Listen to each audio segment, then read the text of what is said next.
Hello, everyone. Welcome back to the AAS YouTube channel. And this is part of the good stuff. This is the AAS Journal Author Series. And I'm super happy to have Elena Shablovinskaya with us today. Hello, Elena. Hi. Where are you located at? I am in my working room in the lab in the Special Astrophysical Observatory where I work. It's in Russia. It's in the Caucasus Mountains, where the 6-meter telescope locates. So here am I. Very nice. Yeah, it looked like you can see part of that forest there outside of your window. Yeah, there's some kinds of mountains in the window. Very nice. Very nice. So it is May 31st here. It's a Monday here in Phoenix, and it's not quite full Phoenix weather yet. We haven't quite hit 43C, 44C yet, but probably another week or so, somebody will flip the power switch and it'll be good and hot. Okay. Is it good summer there in Russia, up where you're at? Oh, well, actually it is summer now, but in the mountains, the weather is much softer than usually in Russia. So really very good climate for living here. Okay. Cool. Especially in summer. Do you, let's see, forget your latitude there, but do you get to see the Northern Lights, the Aurora Borealis?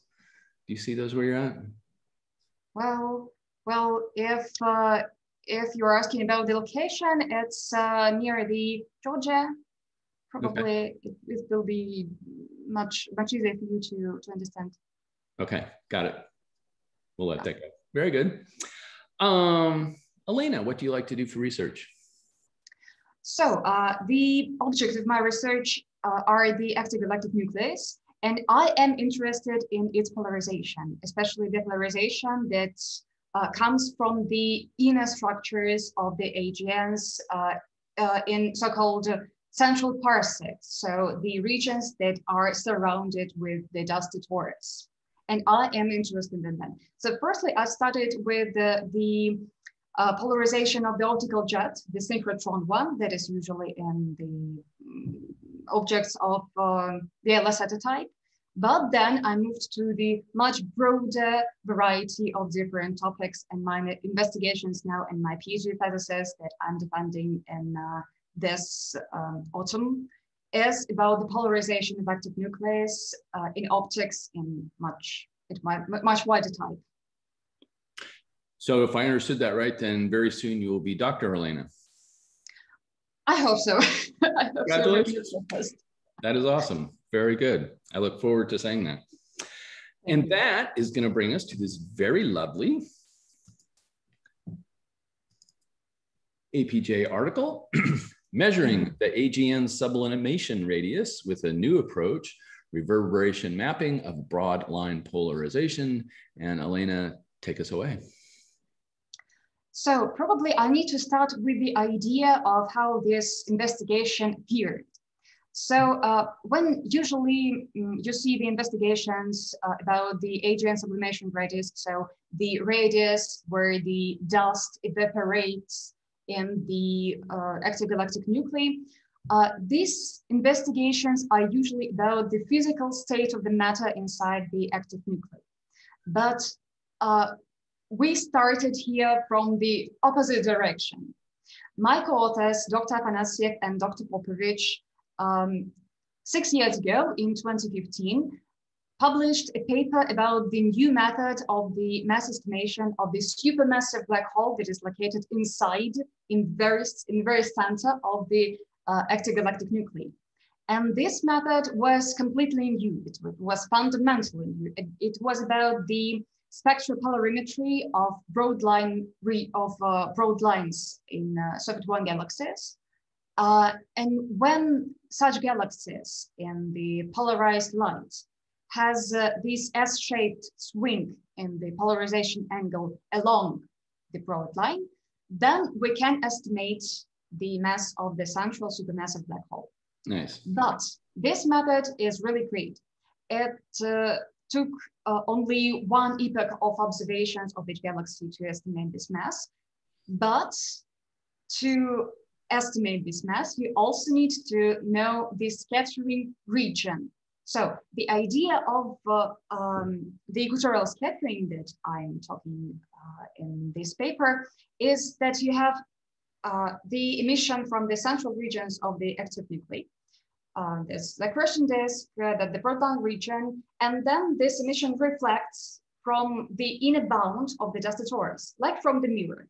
And then you see this light from the central parts of AGN polarized.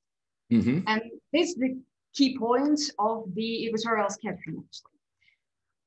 And we need this distance between the central regions, between the supermassive black hole or the accretion disk and this reflecting mirror, this dusty torus. And actually, we are not so interested in this dust sublimation radius, but we are interested in this scattering region. Mm-hmm. That, for probably it's a lucky chance that these regions are nearly the same. They have the same optical depth. They have the same, they contain the same particles, the electrons, and really very small percent of the dust. So that is why we are interested in it. And first of all, we are the observers who are interested in the spectral polarimetry of suburban galaxies. Cool. And then we are also a bit interested in the physical conditions of the matter inside the galactic nuclei. So yeah. the interests locate in this sequence. Okay.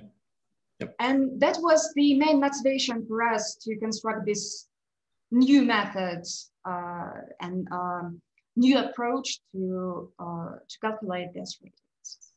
Cool. I'm with you.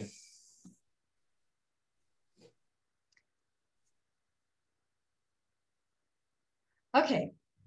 Okay. And if we will go further to the so-called ladder of the AGN distances inside this section 2. Or probably we can move to the figure 1. It will be actually better not to see a pretty boring text, but to see pretty attractive picture here. It's on the next page. Yeah, yep. Here it is. Bandwidth lag there. Here we go.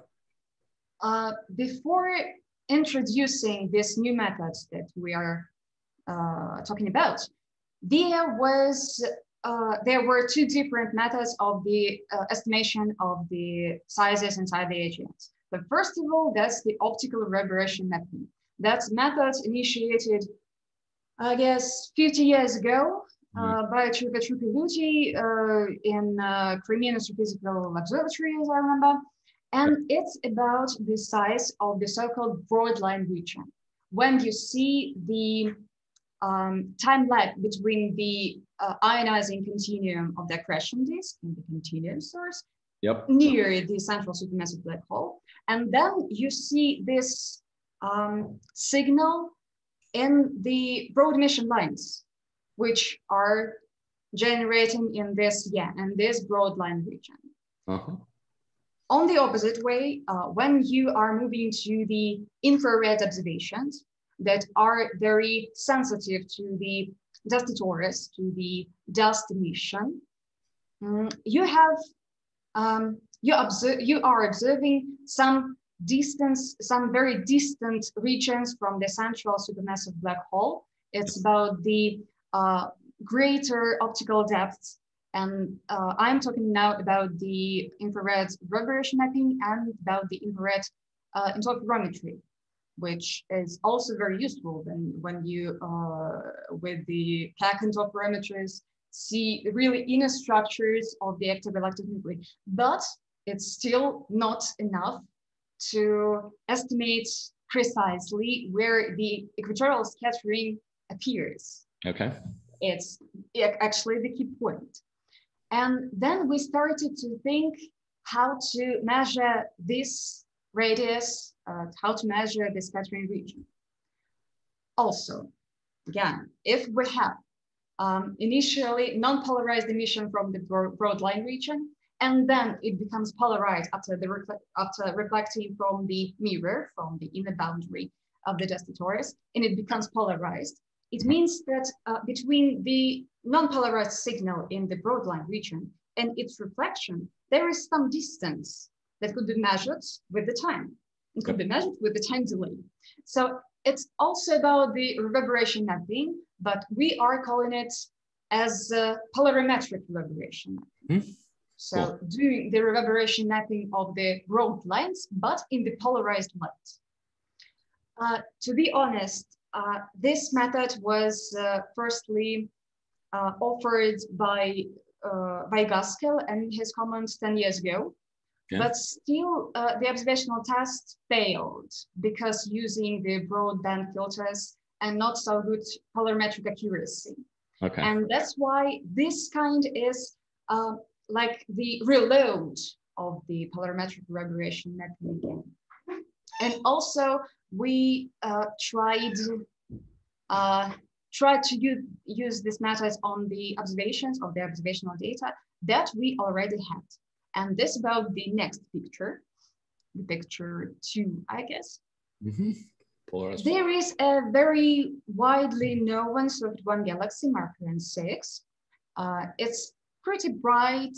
It's not an object that is seen for almost for the whole year, and it's really very composable for every observer in the northern hemisphere. And or also that was a lucky chance that we have several epochs of the very good spectropolarimetric observations made on the BTA telescope. So having these 12 epochs with very good accuracy, with very good atmospheric conditions, and because this was just a time series of these variations in the continuum radiation, in the emission line radiation, in the polarized radiation. That's why with this time series, we was able to measure the time delay between different path bands and between different radiation, the total one and the polarized one. And eventually, because of this really very simple technique in this idea, so I should say once again that primarily we are observers, we are not theoreticians, and that's why you shouldn't wait from us just cosmological theories and new cosmological theories. You should wait from us the very precise observational data, and it's the key point. And when we correlate all these fluxes, as station number 3, we obtained the time delay between the non-polarized continuum radiation that came from the accretion disk, first of all, and polarized radiation in the broad emission line that comes from broadline region and is reflected from the dusty torus, or the equatorial region, or equatorial scattering region, or the dust sublimation radius. That's all unique. Yeah. And eventually, this black line shows us that we have the time delay about 100 days. It was really very good to assume. And as you can see, this cross-correlation function is really the simplest one. It's the classical cross-correlation function, the classical mathematics. But still with the code Javelin that, as I remember, Vajana Tierney was also talking about in her interview here on your channel. This code also shows the same time delay. And that was very crucial for us, as this result is pretty confident and not some artifact from the time series. So eventually we have some new number, new value about the structure of the active galactic nuclei. And that was this time delay is really very close to the theoretical predictions from the one side. And on the other hand, it's 2 times less than the value that was given by the infrared interferometry. And it's also, on the other hand, it's some advantage that we have something new about this galaxy, but on the other hand, we should do the precise numerical calculations and precise numerical model of what exactly do we see in this kind of approach. Yep. So in a couple of words, did so. Say that again. I'm sorry? Say that again in a few words. In a few words, that's all about this paper. Got it. Okay. Only five pages. Only yeah, it's a shorty, and so on. It's a shorty, and it's short and sweet and gets to the point. Very nice. Very nice. So let me ask then, given that this is sort of the opening salvo on this, where do we go from here? Let's say over the next 5 years. You know, this paper was published in 2020. So do you have an entire stack of polarization data waiting to be analyzed? Are there new observational campaigns to pick up this kind of polarization data and so on? So to sort of give it a future look, and where do we go, let's say, over the next 5 years or so? Well, because the reverberation mapping as a method is very time consuming, it's really needs lots of years. Even for Mercury 6, we need 3 years of observations with the 6-meter telescope to obtain such kind of data. So our next step is to move from the spectropolarimetric observations that are very time consuming and requires really big telescope, like 6-meter telescope or VLT or something else. Right. We need to move to the smaller telescopes, to the small telescopes, to the medium telescopes. And we can do it obtaining not the spectra in the polarized light, but the images in the filters, in the, first of all, narrowband filters. Okay. When you cover only the spectral, the emission line, and the continuum near to subtract the polarization states in the continuum. Okay. Mm-hmm. So actually, this approach was done 10 years ago for the reversion mapping in the total light. So when you are interested in the radius of the broadline region. Right. But still, it could be moved to the polarization as well. And previous year, we started this pretty great project. We have now a sample of about 10 surfeit galaxies, which is very wide known. That's Mercury 6, that's NGC 4151, okay. That's NGC 3516, and so on. So such surfeit galaxies, which are some classical ones. And for all of them, we know that there is equatorial scattering. We have spectral polarimetry made on the 6-meter BTA telescope for this. And for this sample of objects, we started the polarimetric observations in narrowband filters with only 1-meter telescope. Instead of 6-meter, we have only 1-meter telescope. Okay. And for these purposes, we constructed a new photometer polarimeter on the 1-meter telescope. We installed it there, and now we have an opportunity to have very high precision polarimetric observations, even on the 1-meter telescope, cool. Where we have much more observational time. Mm-hmm. Because 6-meter telescope, it's needed for lots of people or lots of programs, yeah? But 1-meter telescope is not so popular, actually. And we can use this telescope time to do more observations, especially monitoring observations, which are, again, very time consuming. Very nice. And we are working in this direction now. Cool. Very good. I think you're probably going to have a pretty awesome thesis and lots of opportunity to do some nice work post thesis. So very cool. Yeah, I hope. This is also a part of my hypothesis. Mm-hmm. Sure. Mm-hmm. Well, Elena, I want to thank you so much for spending some time and walking us through your APJ article there. Thank you. All right, everyone. Thank you so much, and we will see you on the next one. Bye-bye.